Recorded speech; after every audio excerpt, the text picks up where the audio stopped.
acá con Caro. Entonces, bueno, comencemos. Quiero preguntarte, ¿qué es la abstinencia?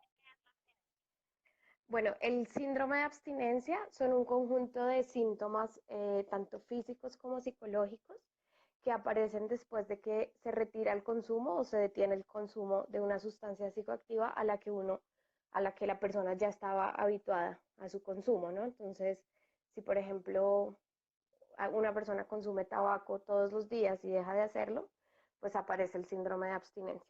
Y este síndrome de abstinencia o estos síntomas varían dependiendo de la sustancia y de los hábitos de consumo.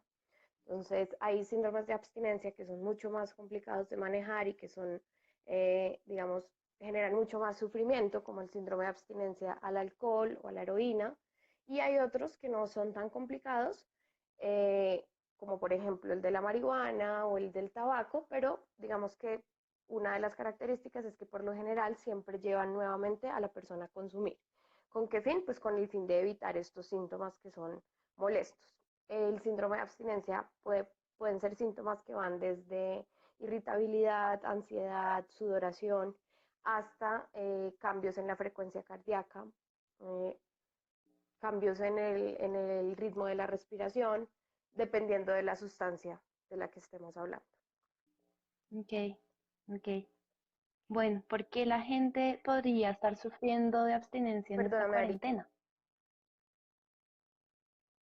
¿me repites la pregunta? Porque se fue Sí. como la señal. Ah, porque la gente podría estar sufriendo de abstinencia en este momento, en esta cuarentena. Bueno, creo que ahorita pues por el tema como de la contingencia y de la cuarentena, hay unas, yo creo que tres, podríamos hablar de tres razones por las que las personas podrían tener que atravesar el síndrome de abstinencia. La primera es porque haya desabastecimiento de sustancias, si estamos hablando de sustancias ilegales. Entonces, por ejemplo, en algunos países de Europa ya vimos que las compras de pánico fueron compras de cannabis. Y esto, en algunos mercados incluso legales, pues tuvo como consecuencia el aumento de los precios. Entonces puede ser, uno, que no haya sustancias porque la gente está tratando de abastecerse para la cuarentena. Y dos, que como aumentó la demanda, pues asimismo aumenten los precios y de pronto no todas las personas tengan la capacidad de pagar más por las sustancias. También, por ejemplo, vimos o estamos viendo ahorita, hace unos días, Vice sacó un artículo en el que alguna persona del cartel de Sinaloa les contaba que por todo este tema de la pandemia, pues no está siendo fácil que lleguen algunos precursores, por ejemplo, para preparar metanfetaminas o fentanilo, y eso hace pues que también disminuya la disponibilidad de las sustancias en el mercado. Entonces, la primera razón por la que las personas podrían pasar por un síndrome de abstinencia ahorita durante la cuarentena es porque no haya sustancias o porque las sustancias aumenten su precio. Otra de las razones que creo que de pronto es como la más común es que haya una imposibilidad de consumir sustancias en el lugar en el que estamos pasando la cuarentena, ya sea porque estamos con nuestros papás o porque estamos con nuestros hijos o porque estamos compartiendo el lugar en el que nos estamos quedando con otras personas para las que no sea cómodo pues vernos consumir. Eh, y la última razón que pues no creo que sea la más común, pero creo que es una posibilidad muy grande también es que por decisión propia las personas estén viendo la cuarentena como una oportunidad para deshabituar el consumo de alguna sustancia. Sí. Bueno, entonces, teniendo esa última en cuenta, sería buena idea aprovechar esta cuarentena para dejar de consumir o de pronto para pensar en moderar un consumo o qué opinas. Pues depende, ¿no? Depende de cada situación. No puedo decirte si es recomendable o no dejar de consumir en este momento o aprovechar esta oportunidad para dejar de consumir. Creo que hay personas a las que la simple idea del aislamiento ya les genera unos niveles significativos de ansiedad. Entonces, sí, por ejemplo, yo ya solamente con la idea de lo que está ocurriendo, ¿no? De que hay una pandemia, de que no puedo salir a la calle, de que si salgo a la calle tengo que tener ciertas precauciones. Si ya solamente eso genera unos niveles significativos de ansiedad, pues definitivamente no es una buena idea sumarle a eso el reto de afrontar un síndrome de abstinencia, ¿sí? Pero al contrario de eso, pues también hay otras personas que han encontrado en la cuarentena una oportunidad para dedicarse más tiempo a sí mismos, para aprender a hacer cosas nuevas, para cambiar hábitos de alimentación, para cambiar hábitos de actividad física. Entonces, digamos que lo que yo recomiendo es que podamos hacer una evaluación de en qué situación estoy yo, ¿no? Si esto para mí está significando un reto gigante en términos de manejar mi ansiedad, pues definitivamente abandonar el consumo no es una buena opción. Pero si al contrario esto es una oportunidad en la que me estoy dedicando más tiempo, en la que tengo, digamos, un espacio y un ambiente que se presta para hacerme contingencia en el caso de que yo atraviese un síndrome de abstinencia, pues fabuloso, creo que sí puede ser una oportunidad. Sin embargo, este no es el mismo, o sea, no estamos en las mismas condiciones de cualquier otro proceso de deshabituación. ¿Por qué? Porque, digamos, yo no puedo decir hoy voy a dejar de consumir cigarrillos y lo consumo todos los días, tabaco, y no comprar y que de repente pueda entrar en una crisis de ansiedad sabiendo que no tengo la misma disponibilidad de salir en cualquier momento a comprar cigarrillos, pues por todo lo que está pasando. Entonces creo que si la persona toma la decisión de aprovechar esto como una oportunidad para deshabituarse al consumo, pues tiene que hacerlo de manera planeada y tiene que tener en cuenta que pues hay que tener como unas salidas rápidas en caso de que no esté funcionando, ¿sí? No es definitivamente una buena idea decir, no voy a comprar y simplemente voy a esperar a ver qué pasa, sabiendo que si entro en una crisis de ansiedad, la única opción que voy a tener es que aguantarla, ¿sí? Porque eso a lo que nos puede llevar es que de repente yo eh, rompa el toque de queda, salga y me ponga en un comparendo, o que eventualmente entre en conflicto con las personas con las que estoy viviendo, pues porque la irritabilidad o la ansiedad pues me puede llevar a eso, ¿no? Como a generar conflicto con las personas que están a mi alrededor. Entonces depende mucho de la situación en la que cada persona está. Sí creo que si definitivamente uno tiene ese espacio para dedicarse a uno mismo, para dedicarse a su alimentación, a hacer actividad física, a descansar mejor, a, digamos, no tener la exigencia de tener que salir a trabajar, pues sí creo que es una oportunidad, ¿sí? Pero de nuevo, todo planeado, digamos que tratando de mantener bajo control la mayor cantidad de variables posibles. Ok. Entonces, si alguien quisiera dejar de consumir o de pronto controlar ese consumo que está teniendo ahora en la cuarentena, ¿cómo lo podría hacer? Bueno, hay otra cosa ahí súper importante y es que una recomendación general para todos los consumidores de sustancias psicoactivas es que durante la cuarentena tratemos de disminuir al máximo el consumo. Por muchas razones, ¿no? Pues porque puede ser que ahorita no haya desabastecimiento, pero que en unas semanas lo haya. También porque solamente el hecho de estar todo el tiempo en nuestra casa o en nuestro espacio puede ser que haya como una mayor permisividad de nosotros mismos para consumir en cualquier momento y en cualquier espacio. Entonces, el llamado en general sí ha sido como a no permitir que durante la cuarentena el consumo se incremente.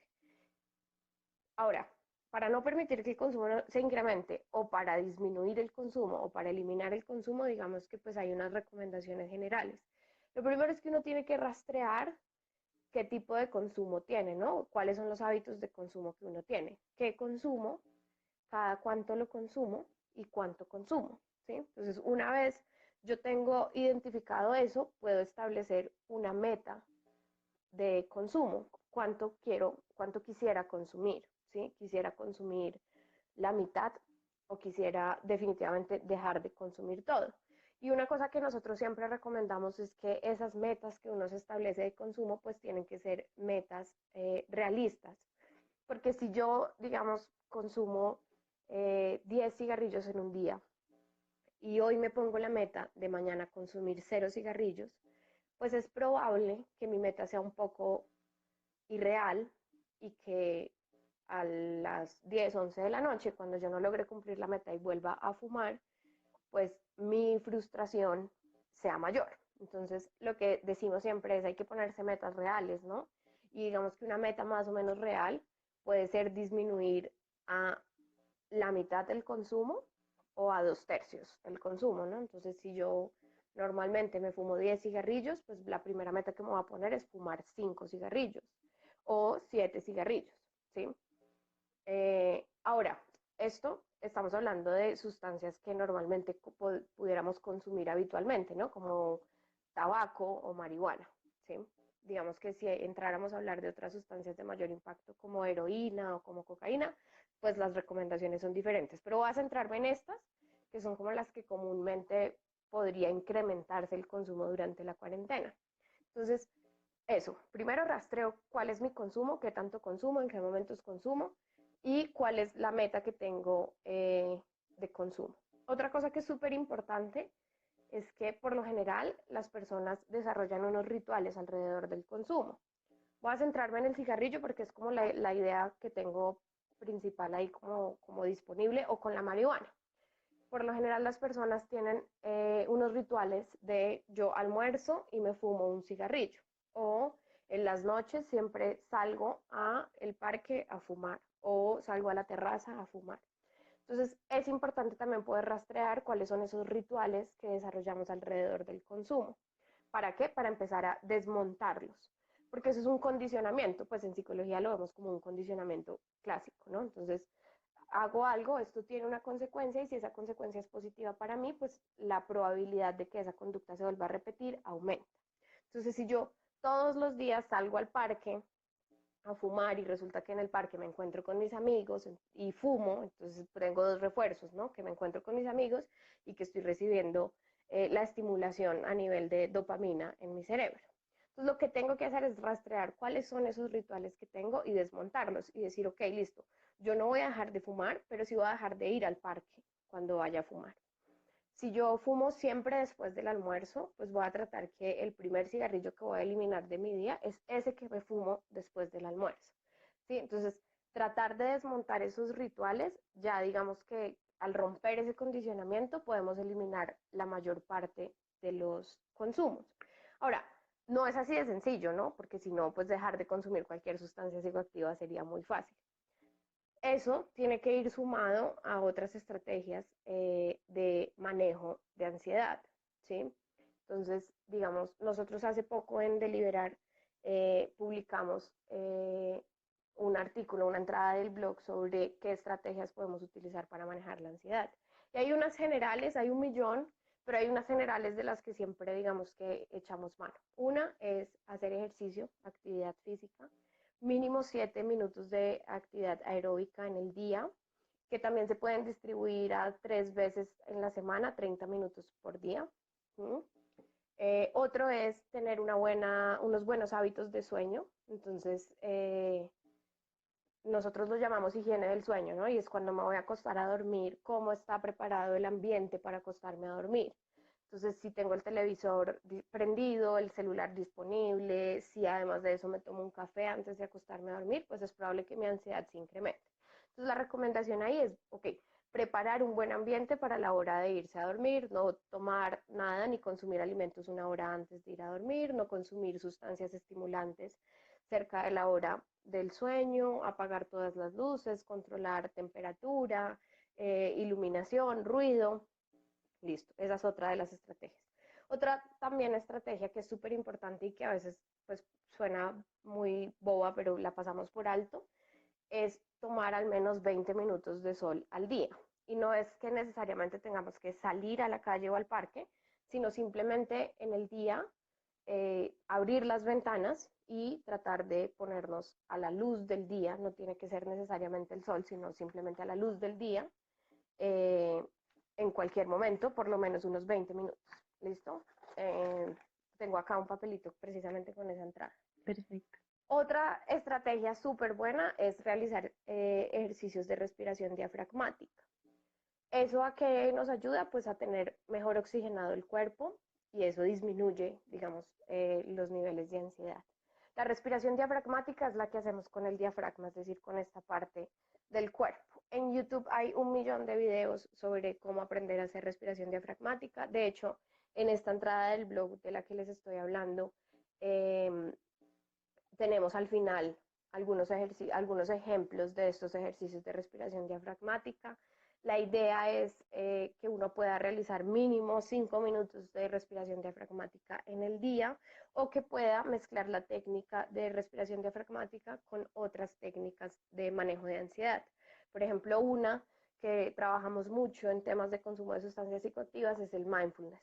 El mindfulness, pues bueno, me darían 5 horas para explicar en qué consiste la técnica, pero básicamente se basa en que centremos nuestra atención en el momento presente. Porque en la medida en la que uno está centrando su atención en el momento presente, pues elimina la posibilidad de anticiparse y de temer anticipadamente a lo que pasa en el futuro, que pues es realmente en lo que consiste la ansiedad. Entonces ahí también en esta entrada del blog, si la quieren conocer, explicamos detalladamente en qué consiste el mindfulness y hacemos también unos ejercicios. Pero es básicamente eso, cómo centro mi atención en el momento presente, en lo que estoy haciendo, y cómo centrar mi atención en el momento presente disminuye la ansiedad. ¿Listo? Y otra de las técnicas de las que también hablamos ahí son los ejercicios de imaginería. Los ejercicios de imaginería tienen una explicación súper sencilla y es que el cerebro biológicamente no distingue cuando una situación es real a cuando una situación es imaginada. Entonces, si yo estoy haciendo cualquier actividad imaginando que estoy en un lugar en el que estoy tranquilo, en el que estoy disfrutando, en el que estoy teniendo una estimulación sensorial que es placentera para mí, mi cerebro va a producir los mismos neurotransmisores a que si yo realmente estuviera en esa situación. Entonces, eso también me va a ayudar a disminuir los niveles de ansiedad. Entonces, esas son algunas, hay un millón de estrategias diferentes, ¿no? El estar ocupado, el mantener una rutina, el tener unos buenos hábitos de alimentación, de sueño, el realizar actividades de ocio saludable como pintar, como dibujar, como, no sé, jugar con la familia o lo que sea.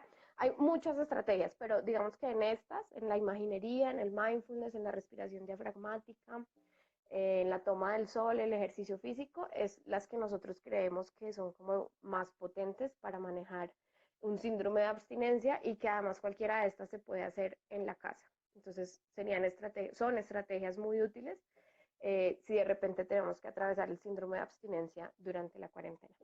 Perfecto. Además de estas estrategias, ¿qué otras podrías recomendar para drogas más fuertes? Acá nos preguntan en los comentarios. De pronto, Bueno, digamos que si hablamos ya de drogas más fuertes que generen un síndrome de abstinencia que tenga, pues no necesariamente tiene que tener una intervención hospitalaria, pero sí de pronto de medicamentos, si estamos hablando de un síndrome de abstinencia de alcohol o si estamos hablando de un síndrome de abstinencia de heroína, pues ahí sí tenemos que ser súper conscientes de que los ejercicios de mindfulness y de respiración pues pueden ayudar un poco al manejo de la ansiedad, pero necesitamos poder intervenir sobre los síntomas físicos, ¿sí? Entonces, de repente, si hay una persona que consume heroína o si hay una persona que consume alcohol, la recomendación sí es que consulte con su médico para que pueda acceder a una terapia de sustitución, es decir, que pueda recibir medicamentos como la metadona o, bueno, hay muchos medicamentos que ayudan a manejar los síntomas molestos de los síndromes de abstinencia de estas sustancias que son mucho más fuertes. También ahí cada caso es particular, ¿no? Digamos que yo no puedo salir y decir que todas las personas que consumen heroína pueden hacer esto, pues porque cada persona tiene unas condiciones físicas diferentes, biológicas diferentes, unas condiciones también de salud mental diferentes. Entonces, en ese caso sí la recomendación es que consulten con su médico. Si no tienen su médico, pues que busquen un médico o un psiquiatra que los pueda orientar mejor sobre cuáles son los medicamentos que necesitan para poder manejar el síndrome de abstinencia. ok, perfecto. Acá alguien nos preguntaba específicamente por, bueno, alguien dice que leyó el artículo un día después de un ataque de ansiedad y que le cayó de perlas. Súper bien. Ujú, qué bien.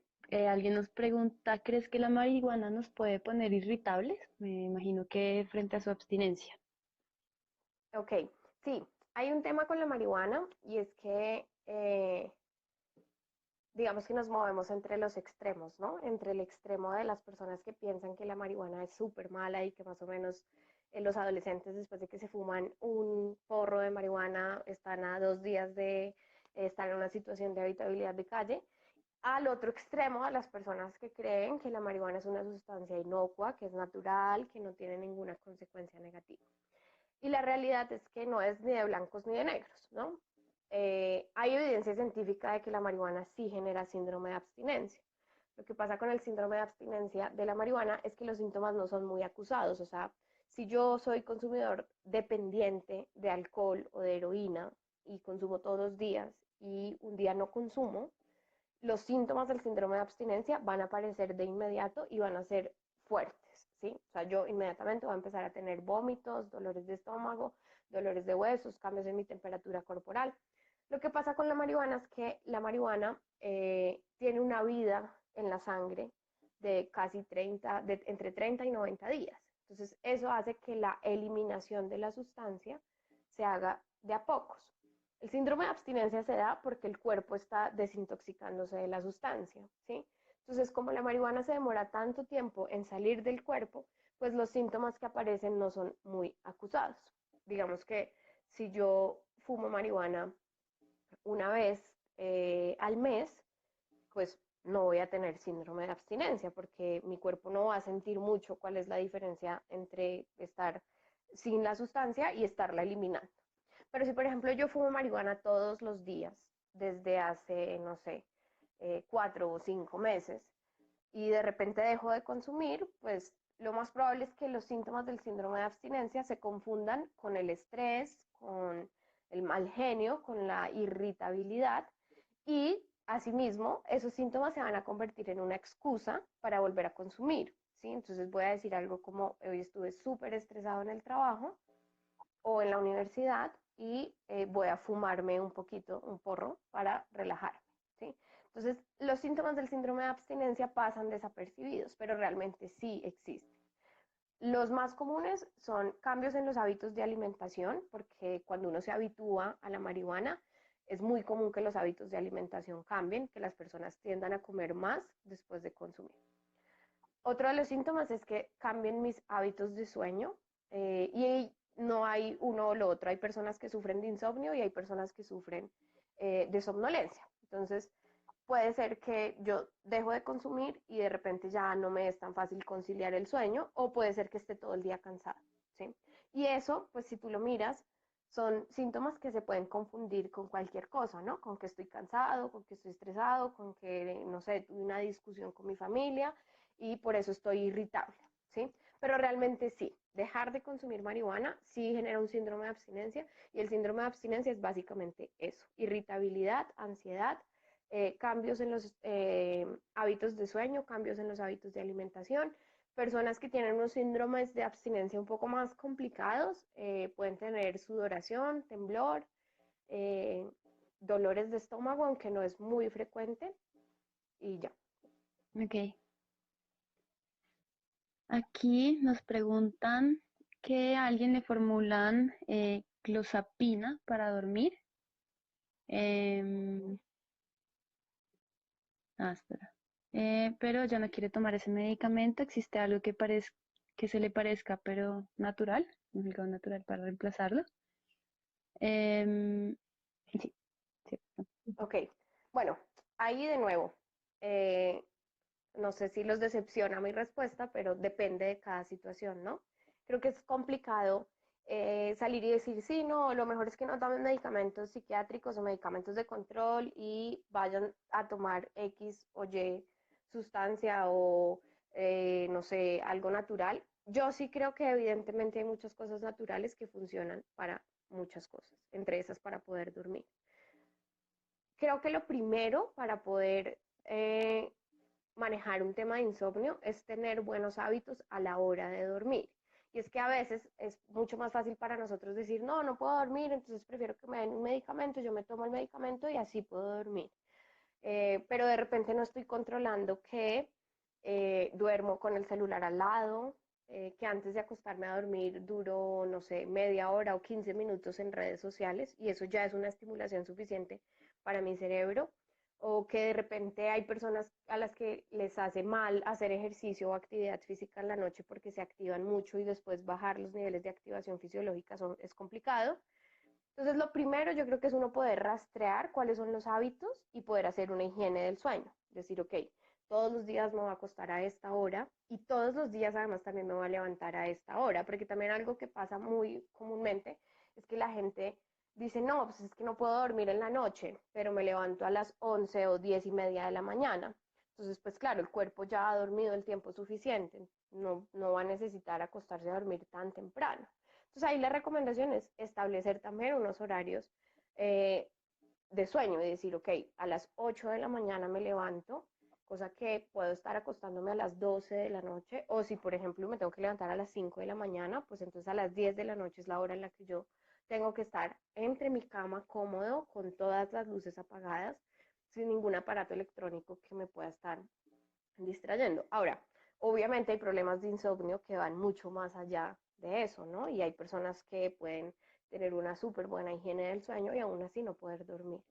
Entonces ahí podemos, digamos, echar mano de algunas estrategias como, no sé, cosas naturales como infusiones de manzanilla o infusiones de valeriana, que de nuevo, no, yo no les puedo decir esta es la que funciona porque cada cuerpo es diferente. Entonces, cada quien tiene que buscar cuáles son las que le pueden funcionar. O de repente también hay unos rituales que ayudan para conciliar mejor el sueño. Eh, no sé, como darse una ducha de agua tibia antes de acostarse a dormir. Bueno, no lo sé, hay muchas cosas ahí. Después de eso, de que o que los productos naturales no nos funcionan, pues podemos también intentar ya con medicamentos. Y con medicamentos pues hay una variedad inmensa, desde por ejemplo antihistamínicos que tienen como un efecto colateral el sueño, que no tienen digamos mayor riesgo, y que pueden ayudar a conciliar el sueño, hasta ya medicamentos de control, como el que nos está comentando la persona que hace la pregunta. Pero ya digamos que en el tema de los medicamentos, pues también sería irresponsable de mi parte decirles, de, reemplacen este medicamento con el otro. Si quieren, pueden hablar, pues contactarme a través de Deliberar. Yo soy la persona que contesta en redes sociales y digamos que podemos hacer una evaluación un poco más detallada de la situación, pero de nuevo, eso es competencia de un médico. Y creo que ahí lo mejor que uno puede hacer es ser muy sincero con el profesional, ¿sí? Alrededor de los medicamentos psiquiátricos hay muchos mitos y también hay una estigmatización muy fuerte, eh, ya sea porque tenemos como esa idea de que el que consume medicamentos o el que va al psiquiatra está loco, o porque conocemos bien que la mayoría de los medicamentos tienen efectos colaterales que son complicados. Entonces, yo creo que ahí lo mejor que uno puede hacer es hablar muy sinceramente con el profesional y decirle, ok, mira, estos son los temores que tengo con respecto al medicamento. Uno de los mayores temores es desarrollar dependencia, y eso lo saben los profesionales de salud mental y de psiquiatría. Entonces, en la medida en la que uno tiene una buena comunicación con su psiquiatra o con el profesional o el médico que lo está viendo, puede llegar, digamos, a derrumbar primero esos mitos y esos temores que tiene con respecto a los medicamentos o a llegar a acuerdos para buscar cuál es el medicamento con el que uno se siente más cómodo. Ok, perfecto. Acá nos preguntan sobre si la ansiedad también ocurre al dejar microdosis diarias de marihuana. Acá mostraban entre 2 o 3 blones por día. Y acá también Okay. alguien nos pregunta sobre marihuana. Soy consumidor habitual de marihuana. En estos 8 días traté de darme 2 veces un toque y realmente me pegó muy mal. Me dio taquicardia, temblor, como claustrofobia. ¿Con qué podría tener eso relación? Bueno, con respecto a lo de las microdosis, ahí es súper importante señalar que no hay evidencia científica al respecto, ¿no? Como la marihuana es una sustancia que ha sido ilegal durante mucho tiempo y lo sigue siendo en muchos lugares del mundo, es muy difícil hacer investigación científica y hacer producción de evidencia científica al respecto. Entonces, la mayoría de las cosas que sabemos las sabemos por los reportes de los consumidores. Y como no es una sustancia legal, pues también es muy difícil controlar qué tipo de marihuana están consumiendo, si esa marihuana viene o no rendida o adulterada, en qué dosis la están consumiendo y más, pues también aún más complicado entrar a pensar la persona, si es hombre, si es mujer, cuánto pesa, cuánto mide. Entonces es muy difícil, digamos, establecer cuál es la dosis que necesito para no desarrollar una dependencia o para saber que desarrollé una dependencia y que voy a tener síndrome de abstinencia. Ahí lo importante es uno poder autoevaluarse y conocerse y saber, ok, si esto que me está pasando cuando yo interrumpo el consumo, así sea de esas microdosis, puede ser un síndrome de abstinencia. Yo personalmente, y pues a través de la experiencia que he tenido con Deliberar y trabajando ya desde hace mucho tiempo con consumidores, creo que sí puede haber un síndrome de abstinencia, pero lo que hay que tener ahí muy presente es que el síndrome de abstinencia no solamente es físico, o sea, la dependencia no solamente es física, es también psicológica. Entonces puede ser que el consumo sea en unas dosis muy bajas, puede ser que el consumo no sea habitual o muy, digamos, repetido o en grandes cantidades, pero si de alguna manera yo tengo un refuerzo psicológico cuando lo hago, si de alguna manera yo logro evadir o controlar mis emociones cuando consumo, así la dosis sea pequeña y así el hábito sea, no sea muy seguido, pues probablemente sí voy a tener un síndrome de abstinencia porque tengo una dependencia psicológica a la sustancia, ¿sí? Creo que es de entrar a ver la situación y decir, ok, sí, yo consumo microdosis, si lo dejo de hacer, ¿qué me pasa? ¿Cómo me siento? Si me pongo más irritable, si de repente me cuesta más trabajo dormir, o si empiezo a comer más, o si empiezo a comer menos. Y ahí pues ya sí poder decir, ok, tengo que modificar mis hábitos o no. Ok, excelente. El autoconocimiento clave, entonces ahí. Totalmente.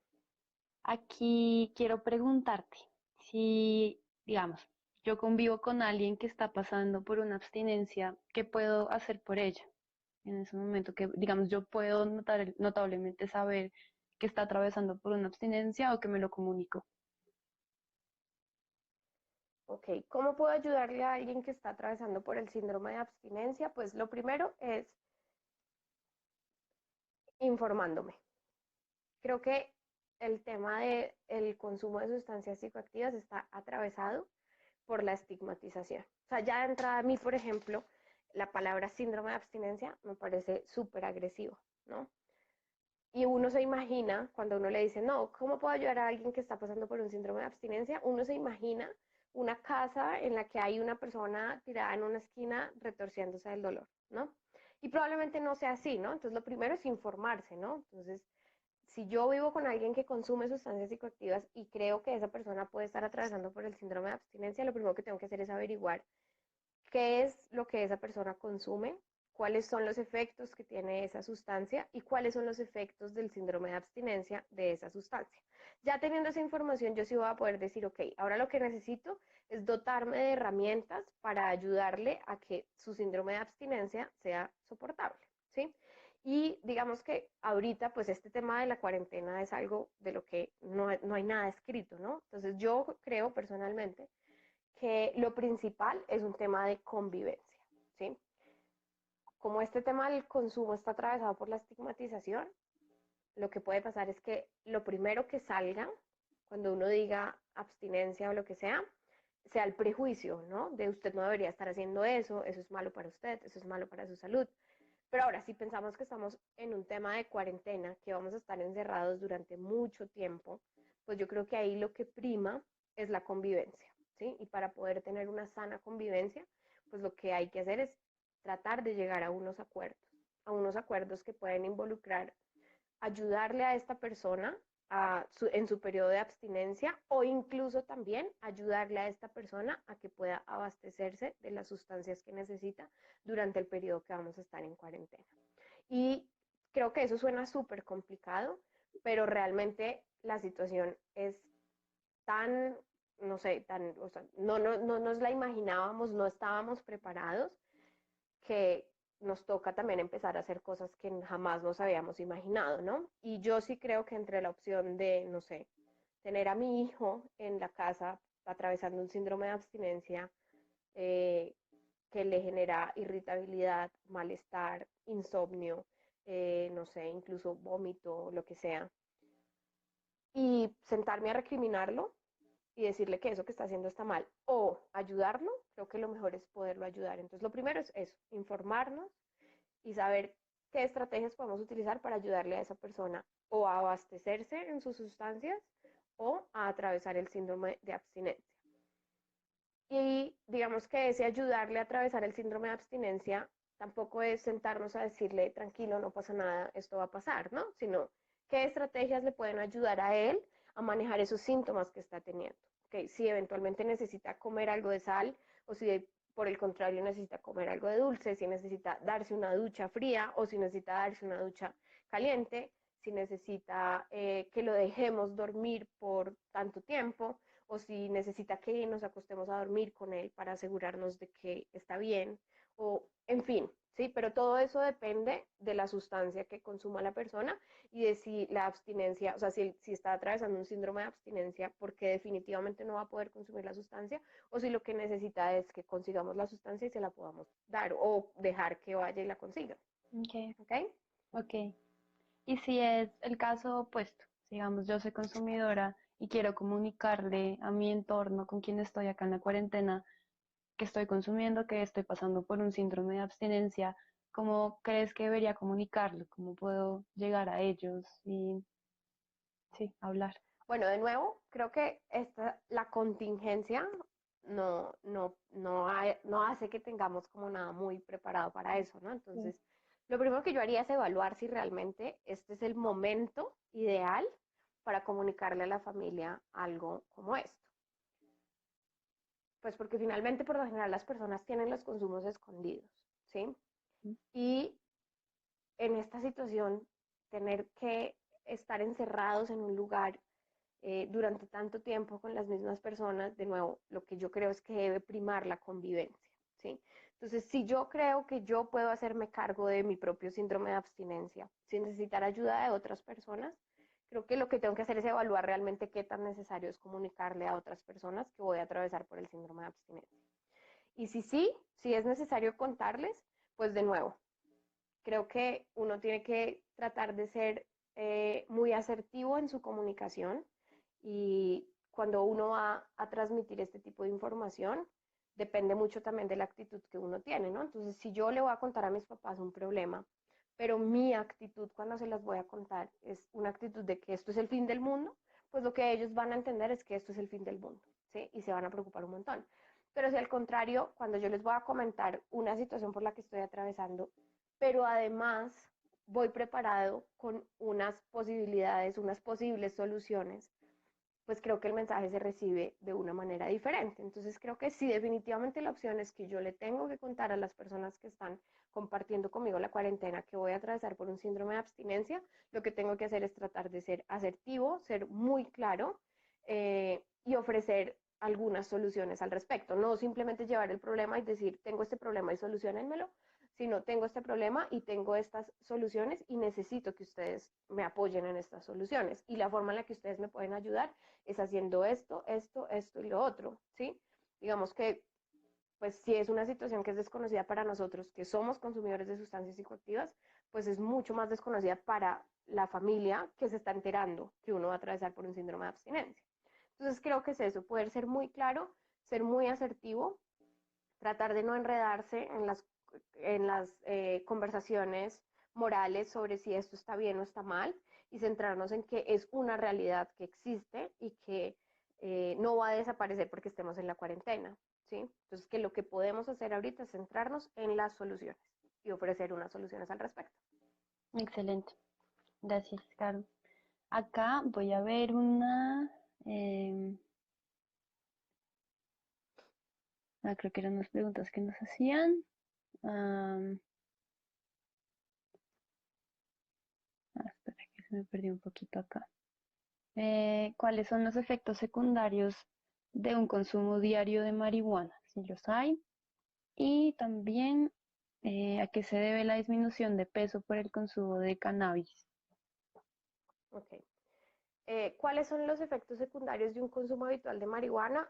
Lo que la evidencia científica nos muestra es que primero puede tener las mismas consecuencias negativas que tiene el tabaco de forma inhalada, ¿sí? A nivel del sistema respiratorio, pues digamos que también nos hacen más propensos a sufrir de cáncer. Ahora, eso depende también de cuáles son las sustancias, por ejemplo, que tiene el tabaco que nos hacen más propensos al cáncer que no la tiene la marihuana. Pero solamente el hecho de la combustión ya implica un riesgo para el sistema respiratorio. Entonces, esa es la primera, ¿no? Que somos más propensos a tener infecciones respiratorias agudas, bueno, y un montón de enfermedades del sistema respiratorio. Pero además de todo, el consumo habitual de marihuana ha demostrado, y cuando digo habitual o lo que hay en la evidencia científica es que sea de más de un año, ha demostrado que puede generar una cosa que llamamos el síndrome amotivacional, que básicamente consiste en que la persona se empieza a sentir desmotivada con cosas que antes disfrutaba. Entonces a mí antes me gustaba salir a hacer deporte, reunirme con mis amigos, con mi familia, incluso salir al parque, sacar al perro, ver películas, bueno. Y después de un año de consumo habitual de marihuana, pues puede ser que yo me empiece a sentir desmotivado y ya no quiera hacer nada, ¿sí?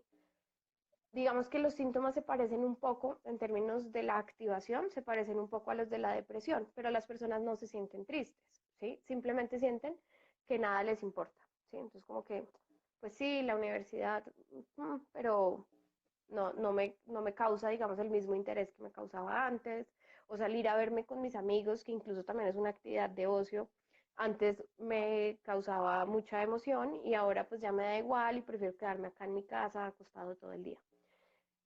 Eso es una de las cosas. Y la razón por la que, digamos, se ha relacionado esto con la motivación es porque a nivel orgánico, biológico, sí se ha encontrado que la marihuana afecta las áreas del cerebro que tienen que ver con la atención. Y la atención, pues tiene todo que ver con la motivación, ¿sí? Si a mí algo no me motiva, yo no le puedo prestar mucha atención, ¿sí?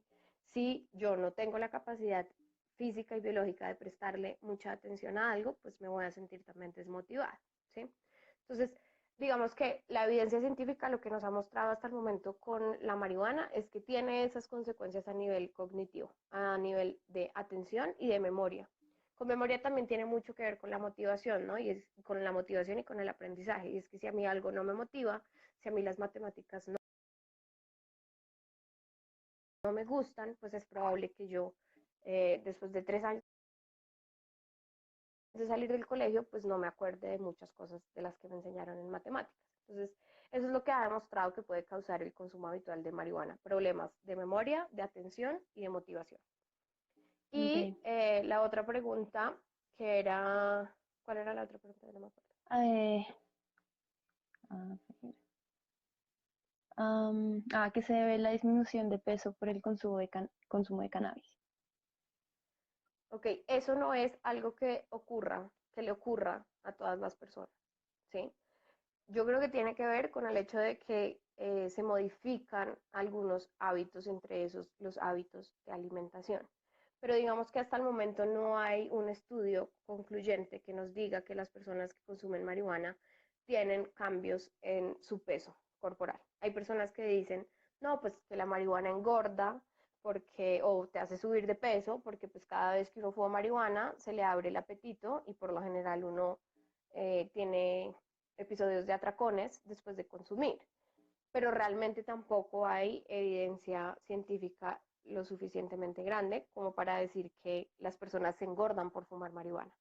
Y menos común es que las personas adelgacen por fumar marihuana. Creo que tiene que ver como con la respuesta específica fisiológica de esa persona, que puede ser que la marihuana no le genere hambre, que puede ser que la marihuana le genere mayor energía para realizar actividades físicas, no lo sé, pero hay que entrar a ver cómo específicamente qué puede ser en ese caso, pero la generalidad no es que las personas que fuman marihuana disminuyan de peso. Ok.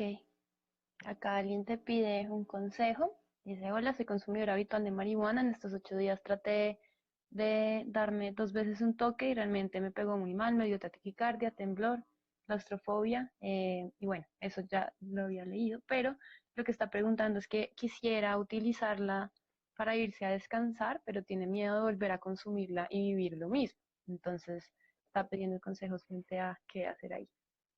Eso es algo súper común y lo que creo que hay que tener en cuenta es que con la marihuana, como con todas las sustancias, hay una cosa que influye un montón y es la predisposición psicológica que tenemos para el consumo, ¿sí? Entonces de pronto ella nos dirá, no, yo consumo marihuana hace mucho tiempo y esto jamás me había pasado.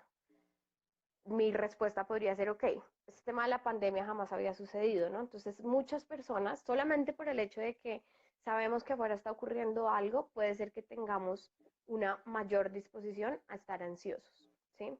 Entonces, puede ser que ella no lo haya identificado o que le sea indiferente lo que está sucediendo, pero que de alguna manera, pues no, yo desde mi enfoque de psicología le digo preconsciente, de alguna manera preconsciente, pues haya cierto temor por la situación que estamos atravesando en este momento. Y otra cosa súper común es que después de que, digamos, tenemos esa mala disposición psicológica a un consumo y en ese consumo tenemos una crisis de ansiedad o mal viaje, lo que conocemos como el mal viaje, es muy probable que los próximos viajes también sean malos viajes. ¿Por qué? Porque estamos anticipando que eso nos puede volver a suceder, ¿sí? Entonces, muchas personas dicen, bueno, ¿y cómo hacemos para que eso no nos vuelva a pasar? Yo creo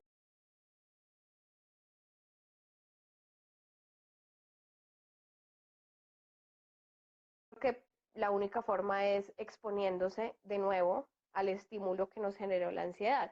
Ahora, como psicóloga, pues yo no les puedo decir que yo les recomiendo que vuelvan a consumir muchas veces hasta que ya no les vuelva a pasar, pero lo probable es que sea así. Lo que tienen que hacer es que la próxima vez que tengan planeado consumir, traten de hacerlo en un entorno más controlado, de repente acompañados por alguien de confianza que les pueda ayudar a pilotear el viaje si de repente empiezan a sentir otra vez ansiedad. Y otra cosa es hacer consciente por qué tuve ese mal viaje o qué fue lo que sentí en ese primer mal viaje, de forma que si yo estoy otra vez en el consumo y empiezo nuevamente a sentir eso, pueda reconocer que voy a tener una crisis de ansiedad de manera temprana y la pueda detener. Entonces, si por ejemplo, en este mal viaje que tuve me dio taquicardia, me dieron ganas de vomitar, me sentí súper asustado, sentía, no sé, que las personas que estaban a mi alrededor me estaban mirando o estaban dándose cuenta que yo estaba teniendo un mal viaje, pues entonces en mi próximo consumo lo que tengo que hacer es tratar de estar con personas que conozco, personas de confianza, a las que yo les pueda decir si algo está saliendo mal. Y si de repente yo consumo y empiezo a sentir que tengo taquicardia, pues lo que tengo que hacer es consciente lo que es la probabilidad de tener un mal viaje, ¿no? Entonces decir, ok, esto ya me pasó, ahora estoy en un lugar más controlado, esto es algo que he hecho muchas veces, ¿sí? Y así digamos que uno puede ir controlando y piloteando el mal viaje, ¿sí? Perfecto. Aquí alguien nos dice, ¿cuál consideras que es una dosis adecuada y responsable de consumo de cannabis al mes? Es una pregunta que nos hacen un montón. De hecho, en Deliberar tenemos una entrada del blog que se llama ¿Cuál es la dosis segura de marihuana? Y no existe, ¿no? No existe, pues porque al ser ilegal no podemos estandarizar una medida, no podemos establecer una unidad estándar, ¿sí? Por ejemplo, con el alcohol la tenemos, que es la unidad de bebida alcohólica. Entonces, por ejemplo, una cerveza, un shot de un trago destilado o una copa de vino, sabemos que tiene una unidad de bebida alcohólica. ¿Por qué? Porque pues, el alcohol es legal, entonces podemos controlar los niveles de alcohol que hay en esas unidades. Pero la marihuana no, porque como es ilegal, pues no sabemos cuál es el contenido que tiene de THC, ni cuál es el contenido que tiene de CBD, ni si cuáles son los procesos pues como que se llevaron con la flor, no lo sabemos, ¿sí? Entonces es muy difícil establecer cuál es una unidad estándar de consumo, pero mi experiencia profesional lo que me ha mostrado es que un hábito de consumo lo menos riesgoso posible es de no más de 3 consumos al mes. que eso pues es muy poco, ¿no? Es muy poco, digamos, si uno lo compara con los hábitos que uno normalmente tiene si consume marihuana, ¿sí? Pero pues es lo que hay, ¿sí? Es lo que hay hasta el momento. Creo que sí estamos cerca de poder establecer cuáles son esas unidades estándar de consumo para no tener consecuencias negativas, pero por ahora no existe. Igual pueden ir a la entrada del blog, que ahí pues explicamos un poco mejor cómo, cuál es esta imposibilidad que tenemos para establecerla. Ujú. Perfecto. Alguien nos sigue preguntando, ¿el consumo de marihuana puede afectar el sistema inmune? Que es una pregunta bien interesante en estas épocas.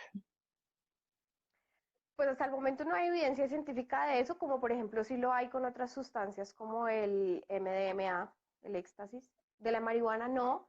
Lo que sí, por ejemplo, sabemos ahorita en esta época de pandemia es que fumar marihuana, al igual que fumar tabaco o fumar bazuco o heroína, pues aumenta la probabilidad o el riesgo de que si contraemos coronavirus, pues tengamos un peor, no sé cómo se dice, como desarrollo de la enfermedad, ¿sí? Porque nuestro sistema respiratorio no está al 100% para responder al virus. Entonces, no creo que tenga que ver con el sistema inmune tanto como con la capacidad que tenemos en nuestro sistema respiratorio. Ok. Y bueno, acá nos preguntan cómo identifico si mi consumo de cannabis se está volviendo problemático. Depende, otra vez, depende de la persona. Ahí lo que uno tiene que hacer es evaluar las áreas de funcionamiento de cada persona, ¿no? Entonces, si mi consumo de marihuana está teniendo consecuencias negativas en mi salud física, en mi salud mental, en mi ámbito académico o en mis relaciones familiares, pues eso ya es un indicador de que puedo tener un consumo problemático. Pero si además de eso yo consumo en situaciones donde físicamente es peligroso hacerlo, o si, por ejemplo, me encuentro consumiendo por más tiempo del que inicialmente tenía planeado, o si, por ejemplo, no sé, con la marihuana es muy difícil, pero si, por ejemplo, mi hábito de consumo afecta mis finanzas personales, también puedo pensar que estoy teniendo un consumo problemático.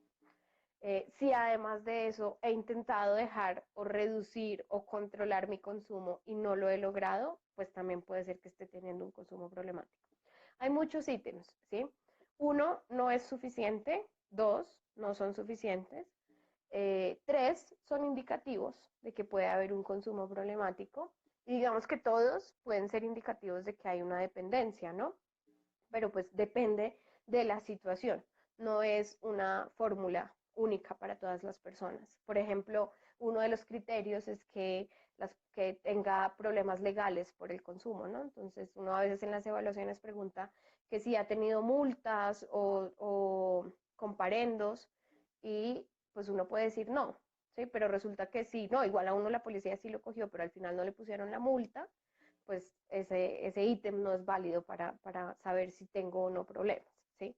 Yo creo que tiene más que ver con que podamos evaluar y pues como conocernos a nosotros mismos, de forma que podamos identificar si esto está generando alguna disfuncionalidad, ¿sí?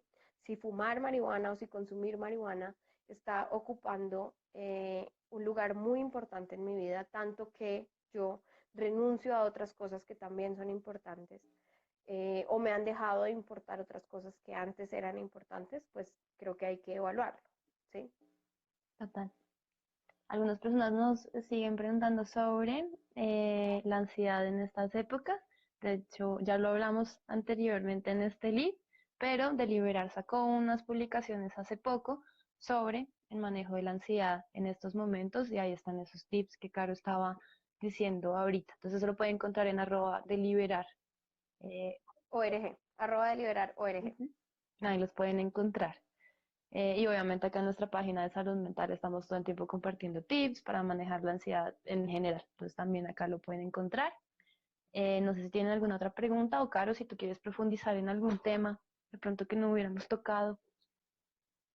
No, creo que de pronto un poco como para cerrar y para concluir, pues esto, ¿no? Como estamos atravesando una situación que no era previsible para nadie, Incluso nosotros los psicólogos nos estamos enfrentando a esto de no tener respuestas, ¿no? De no tener fórmulas para decirle a la gente, esto es lo que usted tiene que hacer para manejar la ansiedad en la cuarentena, porque pues de pronto hay cosas que le sirven a muchas personas, pero a otras no. Entonces creo que lo importante ahí es que uno pueda identificar cuáles son los actores que le pueden ayudar en el caso de que cualquier cosa, ¿sí? Entonces, pues obviamente hablemos de salud mental. Es uno de esos actores que puede ayudar, deliberar es otro de esos actores que puede ayudar. Eh, Tratar de rodearse de cosas que le ayuden a uno a tener una buena salud mental, ¿no? Entonces, no estar todo el tiempo llenándonos de noticias, de información sobre, pues creo que es importante saber lo que está sucediendo, pero también es importante protegernos, proteger también a nuestra familia y cómo, pues a través de la salud mental, ¿no? Como propiciando una sana convivencia entre todos, y ya. Y saber que si en algún momento tengo una crisis, tengo un mal viaje, tengo un episodio de ansiedad o tengo una pregunta sobre el síndrome de abstinencia, sobre cómo ayudarle a un familiar o lo que sea, pues buscar personas que nos puedan ayudar, ¿sí? Pues no, creo que hablo por Ari cuando les digo que pues de liberar y hablemos de salud mental, estamos a su disposición siempre en lo que podamos ayudar. Claro que sí, claro que sí. Aquí alguien nos preguntaba que, bueno, nos dijo que terminó con su novio hace 5 días en cuarentena y que esto le ha dado mucha ansiedad. Nosotros hicimos un libro hace poquito, hace unos días, sobre rupturas amorosas en cuarentena. Vamos a sacar pronto unas publicaciones al respecto con un más o menos resumen de lo que estuvimos charlando ahí. Creo que tengo guardado ese libro y también lo vamos a estar subiendo sí, en alguna de nuestras plataformas, yo creo que en YouTube. Y mañana vamos a tener un live al respecto de responsabilidad afectiva, donde también vamos a estar hablando con las psicólogas que conocen más sobre el tema de rupturas amorosas, relaciones en pareja, etcétera. Entonces ahí también, sí, para la persona La que cuña. está preguntando, sí, ahí está. Perfecto, para que estén pendientes de nuestras redes sociales. Y listo. Sí, que acá nos agradecen mucho este espacio. Muchas gracias a todos ustedes por participar, por hacer sus preguntas. Nuevamente, lo que dijo Caro, si tienen más preguntas, si necesitan algo más, acá estamos a su disposición. Y muchísimas gracias, Caro, por este espacio.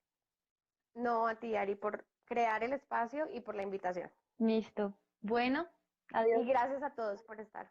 Chao. Chao a todos, que estén muy bien.